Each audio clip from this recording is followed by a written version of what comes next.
Eifert in the end zone. Like Gronkowski ate up Byron Jones finally.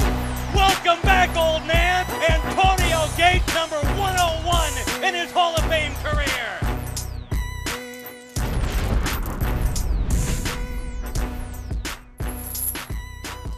What's up, everybody? DJ, Bucky, Move the Sticks, and Buck, the tight end position. We talk about it all the time on the Move the Sticks episodes. The biggest mismatch position in the NFL right now. You're going to get a linebacker, you're going to get a safety. Either way, advantage offense. Yeah, they can't match up with these basketball-like athletes on the perimeter. The easiest, though, for the quarterback is over the middle of the field. Teams are taking advantage of that. And we look at our top 5 list, my top 5 tight ends. When I look at the list here, Buck, Gronk to me easily number 1. Greg Olsen comes in at number 2. Really Cam Newton's main weapon there in the passing game. I know Jimmy Graham, it hasn't been a smooth transition for him, but still number 3 on my list. Antonio Gates coming off suspension. He looks like he's about 10 years younger, Buck. Looks fantastic. And then Martellus Bennett does things that a guy that weighs that much should not be able to do. Ultra athletic. No, super athletic. When you go to my list, I see a lot of the same players on there. I have one notable exception coming off my board is I don't have Jimmy Graham. And part of the reason I don't have Jimmy Graham is because in 2015, I don't think he's going to get the touches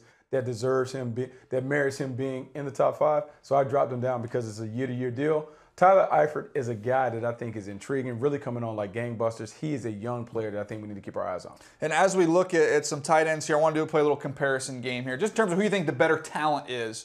If we look at the talent, Greg Olsen versus a guy like Jimmy Graham, who you say is the most talented of the two? I'm going to go with Jimmy Graham in that equation. When Greg Olsen came out, look, he's a 4.4 guy that was phenomenal coming out of the University of Miami. Both guys out of Miami. You know, like he's more athletic. He can do some things. But there's something about Jimmy Graham. And when Jimmy Graham was in Sean Payton's offense in New Orleans, they were really featuring him and using him the way that he should be used, moving him all over the field, making him the go-to player in the red zone. He absolutely dominated the game. I think at one point you could say he was the best tight end in the business. No disrespect to Rob Gronkowski. However, in Seattle, it hasn't been necessarily the right fit. He hasn't gotten necessarily the balls. And I put that really on the offensive coordinator. I think if you put him in another system with another guy dialing it up, he is a more talented guy than Greg Olsen because of the body frame, his athleticism, and his ability to play basically basketball on the perimeter in the red zone. 2 years ago, I would agree with you wholeheartedly. Even last year would probably lean in your direction. I just think right now, Greg Olsen, with where he is in his career, I think gives you a little more juice. I think he's a little faster.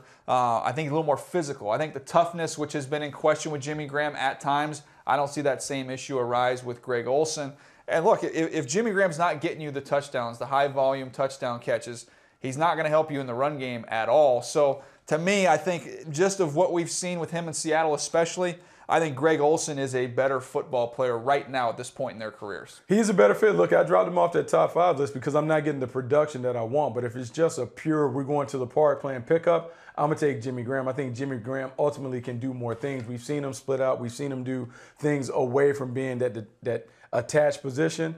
I think he's one of the best hybrid players that we've seen. I just need to see more production from him. I still would take him over Greg Olsen at this time. If we're going to the park and playing hoops, I'm definitely taking Jimmy Graham. All right, the next star tight end in the NFL, we got a couple young guys that are definitely starting to gain some steam here. Tyler Eifert out of Notre Dame has done a nice job for the Cincinnati Bengals. And then Travis Kelce, been a little bit up and down for the Kansas City Chiefs, but you'll see that raw explosiveness he possesses. 2 interesting young guys. Which one would you rather have? You know, I'm going to go with Travis Kelce, and even though I love what Tyler Eifert has done early in the season, I think he's a great fit in Cincinnati's offense. There's something about Travis Kelce that intrigues me. I'm looking at Andy Reid's offense, and I'm seeing how they featured him at times, catching the ball over the middle of the field, trying to use him on vertical routes. He has been their biggest and most dynamic option. The numbers are down. There has been some inconsistency, but I think some of that can be attributed to Alex Smith and less about Travis Kelce. He'll dial it up. He'll be more productive, and I think at the end of the year, he's going to be the guy that has better numbers, and I think he will be the tight end that we continue to talk about for a long time to come. I think Travis Kelce is more physically gifted. I think he's faster. I think he's a little bit more physical, stronger, great after the catch. But I'm actually going to lean Eifert, and this is because when I look at the tight end position, Buck, a lot of it to me is about feel. It's about understanding where to find soft spots and zones. It's making those contested catches, just understanding how to play in space. And I think Tyler Eifert has really come on for the Cincinnati Bengals. I think he's a complete tight end, and he's somebody you get down in the red zone. He just understands how to position himself and get open. I mean, he does understand how to do that. I think you're looking at players who are very similar with their characteristics. I think Travis is Kelce is a little more explosive. But look, this guy's an outstanding route runner, does a great job of making those contested catches in the red zone. He's coming on like gangbusters, and Hugh Jackson's doing a great job of giving him opportunities in the open field to be that playmaker. I like him. I just favor Travis Kelce because I think he's a more talented playmaker at this point. All right, let's move on to one player you played with that is retired, and that's Tony Gonzalez versus the premier tight end we have right now in the NFL, and Rob Gronkowski. I wanted to tell you, a guy you know very well, Tony Gonzalez, unbelievable athlete, former basketball player, outstanding career, all kinds of records. But Gronk is doing his thing right now, Buck, a different kind of guy. Who would you rather have in their prime, Tony Gonzalez or Rob Gronkowski? I'm going to take Tony Gonzalez all day, every day. He's not the physical specimen that Rob Gronkowski is in terms of being destructive, being able to run through people and do those things. But you won't find a better pass catcher, a better route runner, a guy that is really an athletic freak. All these young guys that we're talking about, Rob Gronkowski, Jimmy Graham, they aspired to be Tony Gonzalez. He is a model of consistency at position, the best tight end to ever suit it up. I'm taking Tony G all day, every day. Look, you'll never hear me say anything bad about Tony Gonzalez. He is just such a special talent.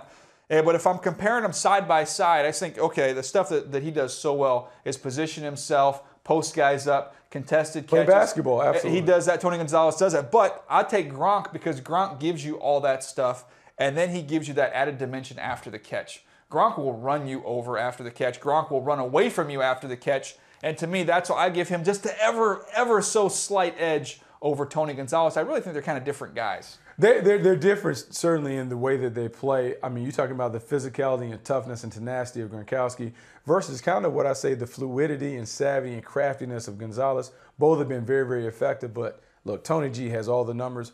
Rob has to catch Tony Gonzalez before I can give him the mantle. Just a little bit of time. You need a little bit of time there before Gronk can make that happen. The other thing, though, Gronk will do is the Colts will attest last year. He'll throw you out the club. He will absolutely throw you out the club. He did that in Dallas the other day. Some people came in with collar shirts. They didn't have collar shirts on. He threw them out. He's not afraid to do that. Look, this is me, Bucky Brooks, chatting about some tight ends. We're chatting about a lot more on the Move the Sticks podcast. We do it twice a week. You can find it at NFL.com/podcast as well as YouTube and iTunes.